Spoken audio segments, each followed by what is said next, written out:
10 rounds of boxing in the junior welterweight division. Introducing first, fighting out of the blue corner, wearing hot pink with white trim and weighing in at 144 pounds. He comes to us from Tempe, Arizona, and brings an excellent professional record of 21 victories, 12 KOs to his credit, with 3 defeats and 1 draw.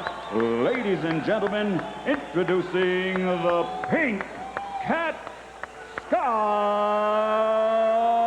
Walker.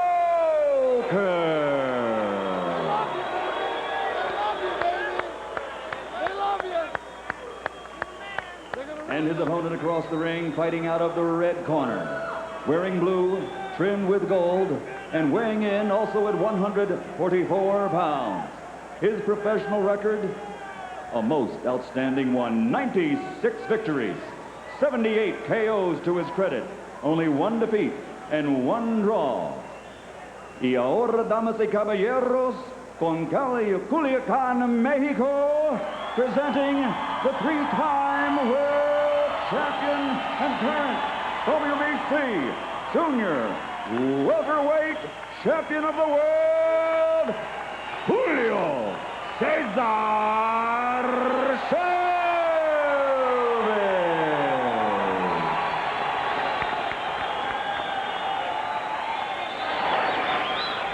You got the mouthpiece?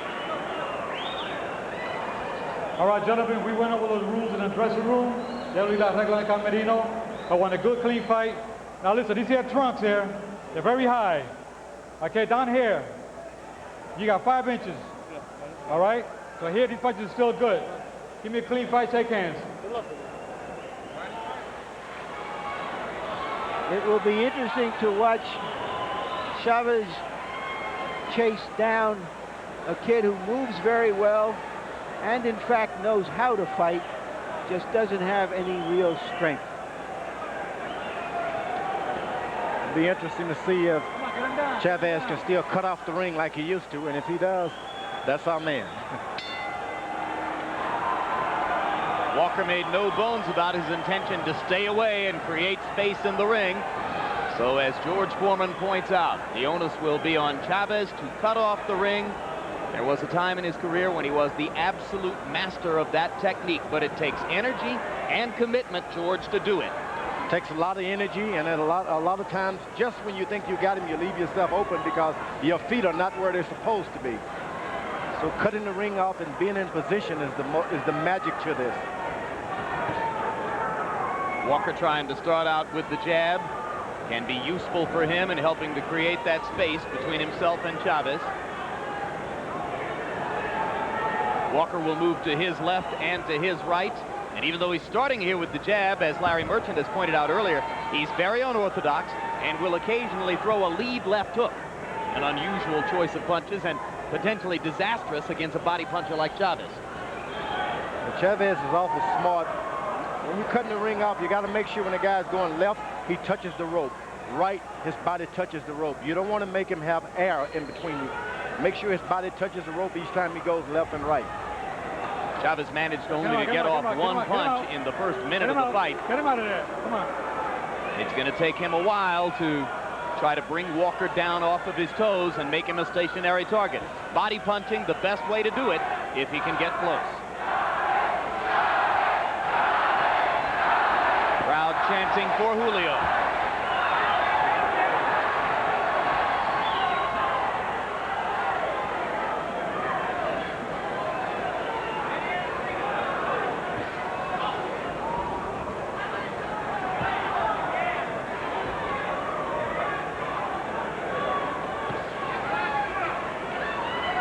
Chavez trying to see now if his opponent will follow him when he backs up. You don't often see Chavez going backwards. He doesn't want to make that mistake with a young fighter like this. You give him a little courage, back away. The next thing you know, you got yourself a fight on your hand. You want him to maintain his fear. One of Walker's cornermen said to us yesterday, "We won't allow a fight to break out in this boxing match." What did he say? Float like a butterfly, sting like a hornet? So far, the most effective blow has been Walker's occasional left jab. Chavez landing a looping right on the shoulder of Walker there. Just missed with the left hook. Every Walker hair still in place as round one winds down toward the close. This is not an unusual way for Chavez to start a fight. Never been a fast starter. Well, whenever I fought taller guys, I missed punches over their head to make them start bobbing and weaving down into my territory. You miss purposely. Clever idea. And in Chavez's corner, again, our interpreter is Hector Garcia. You have to be a little more active. Move your hips from side to side. And don't wait. Throw punches. Don't stay on top of him and don't give him any distance. You're doing very good. With that jab, but you got to throw it a little bit more. Okay? When he's standing back on the outside, feigning. Don't use the jab till he steps forward. When he steps forward, time him with that jab. Put it on him. Crazy. And if you could hit him with it a second time, double up on it. Okay? If you jab more, he'll start to bob up under into left hooks and straight right uppercut. Let's clean that corner. Let's clean that corner. Come on. The most impressive thing I thought about Walker in that round, George, was how composed he seemed.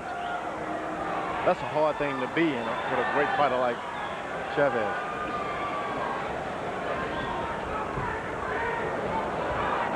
Come on, don't be holding, don't be holding, don't be holding. Come on, come on. Of course, Walker would say, well, he's no greater than Arguello. I got past my butterflies in that fight, but Arguello was 42. Chavez much closer to his prime than was Alexis. And he was frank enough to say, I'm glad I wasn't fighting Chavez 5 years ago. The thing that's bad about this fight is Chavez does not just want to go out and win tonight. Oscar's had this devastating knockout. He wants a knockout. Give him up, give him up. Well, he's going to have to risk something eventually to do that. He only threw 14 punches in round one. You're right. Risk. And that's something he doesn't want to do tonight, is take any risk. Yeah, but George, this kid doesn't look like he can crack an egg, and Chavez is certainly more than an egg. Maybe he can't crack an egg, but he can connect. Yep, that he can do. He's showing that the first minute of round two. Chavez gets in a couple of body punches, and Walker lost his concentration there for a moment. Just wanted to say any cat can scratch. Even a pink one? Even a pink cat can scratch. Hey, I got a curiosity question, George. You say when you fought taller fighters, you missed punches over their heads? Yeah, Who did I you would fight make who was sure. taller than you? Who did you fight who was taller? It happened a lot. Jack O'Halloran.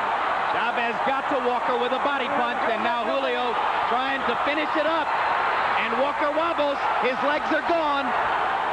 Chavez hoping to match De La Hoya's second round knockout. A sneak right hand, I believe, started it, Jim. Get him up. You all right, my man? Inside. All right. Let's see if he Walker's can still a little retain his bit stiff. composure in the face of this. Well, his legs are still stiff, Larry. All right, come on, come on, bring it, come on. Composure's one thing. He's got to get his legs back under him. 52 seconds, plenty of time left in the round if Chavez can find his way back in. Hard right hand to the head. Walker in trouble against the ropes. Joe Cortez looking on. This is what Chavez know how to do. Gets you hurt, start chapping, never stop punching. Chavez able to land that right uppercut as they broke. I want to tell the kid to take an 8. Get down on one knee, kid. He's trying to fight back instead, and that could be the wrong choice. And Joe Cortez stops the fight. It's all right, it's all right, it's all right. That's all right, that's it. Start. Let's take him out. So Chavez matches De La Hoya. See ya, and maybe raise you. Well, we'll find out who's able to raise on June 7th.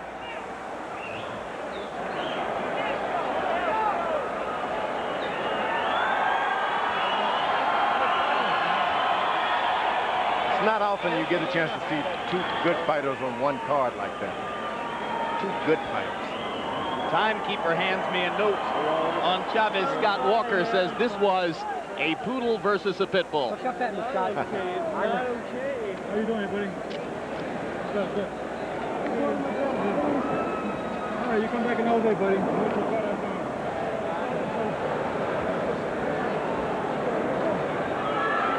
So an easy knockout victory for Julio Cesar Chavez, who accepts the congratulations of Scott Walker. And believe me, this is a relief to Julio. He knew as well as anyone that he was in against a guy who might try to stay away and could conceivably stretch him out for a number of rounds. But George, he got to him right here. No doubt about him. He got him just a little low there, trying to get in a shot himself, and he got him with that right hand. He never recovered. That sneak right hand over the top set the stage for all of this punishment which followed. And from this point on, Walker never really had his legs under him again. Not at all. And Chavez, this is what he does better than anyone else in the business. He chops, chop, chop, like a fellow with a hatchet, continuously doing what he knows how to do. And now the end of the fight, as you see Chavez, I should say, pounding Walker down to the canvas, and referee Joe Cortez stepping in to say no count necessary here. I've seen enough. Walker shouldn't be disappointed. This is just one better than good fighter in Chavez. He's just not your ordinary boxer. No, he's an all-time great. And right now, let's go up to Michael Buffer for the official particulars. Stops this bout. The official time, 2 minutes, 45 seconds of round number 2.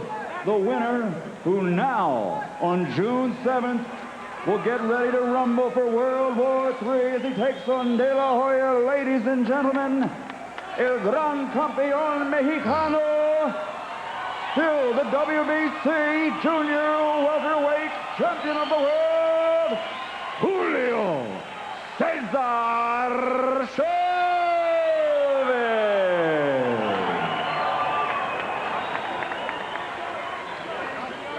Final punch stat numbers, and after an extremely cautious first round in which he threw only 14 punches, Chavez came back to throw 65 punches in part of the second round, and he landed 41 of those 65. So Walker was subject to a hail of Chavez punishment as the second round progressed. And let's go to Larry Merchant in the ring with Julio. All right, congratulations, Julio.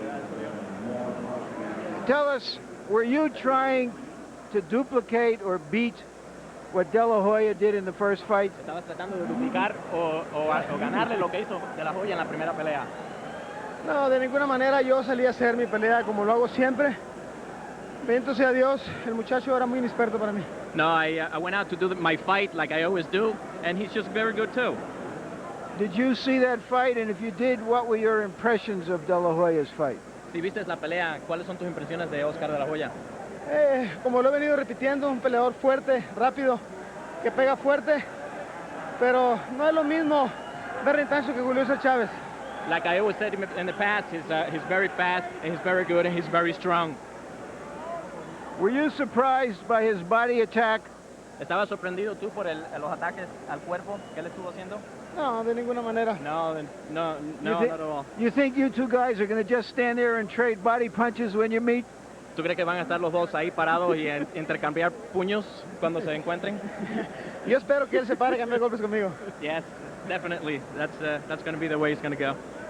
You seem very calm and collected during this fight, but we know that you weren't even feeling well last week. Did you feel an urgency to end it as soon as possible? Estabas bien calmado en esta pelea y sabemos que tú estabas enfermo la semana pasada. ¿Cómo te afectó? Estuve un poco enfermo, pero gracias a Dios venía con una mentalidad de que esta pelea no la podía perder porque venía la pelea grande con Oscar De La Hoya, así es que apresuré el paso y gracias a Dios no quiero. Yes, I know I was a little sick, but I know I had to win this fight because I had to demonstrate that I can beat Oscar De La Hoya.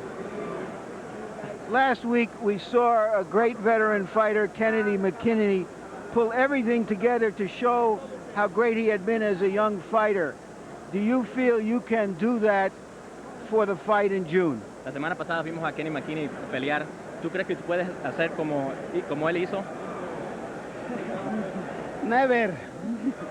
No, quiero mandar un saludo para los tomateros de Culiacán, campeones. Mañana ya nos vemos en Culiacán. Un saludo para mis hijos, un beso para mis hijos, para mis padres, para mi esposa Amalia. My parents.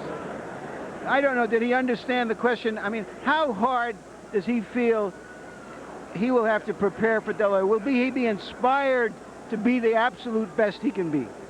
¿Tú entiendes de qué manera tienes que prepararte para pelear con Oscar De La Hoya? Yo sé lo que tengo que hacer, dile. Soy un hombre de mucha experiencia. Tengo 99 peleas. He peleado con verdaderos peleadores. Y Oscar De La Hoya lo respeto. Es buen muchacho. Pero no le tengo ningún miedo y ningún respeto a River. I know how I have to prepare myself. I have a lot of experience. And I know exactly how I have to prepare. I'm not afraid of him. And we'll show it. Soy un peleador que está impuesto a recibir muchos golpes y los he asimilado. I can take a punch. Ahora ya veremos si Oscar aguanta el tren de pelea mío. I like to see if Oscar De La Hoya is gonna be able to hold my punches. So are you saying that he hasn't fought anybody as tough as you who can take a punch as well as you, and that will be the big difference in the fight? ¿Tú crees que es que él no ha peleado con nadie tan fuerte como tú? Sí, ha peleado con buenos peleadores. Yes, he has. Pero yo creo que no ha peleado con ninguno mejor que yo. No, he has never fought anybody as good as me. We hope to see that fight in June. Esperamos ver esa pelea en junio. Yes, very good. All right, Jim, back to you. All right, thanks very much, Larry Merchant. So both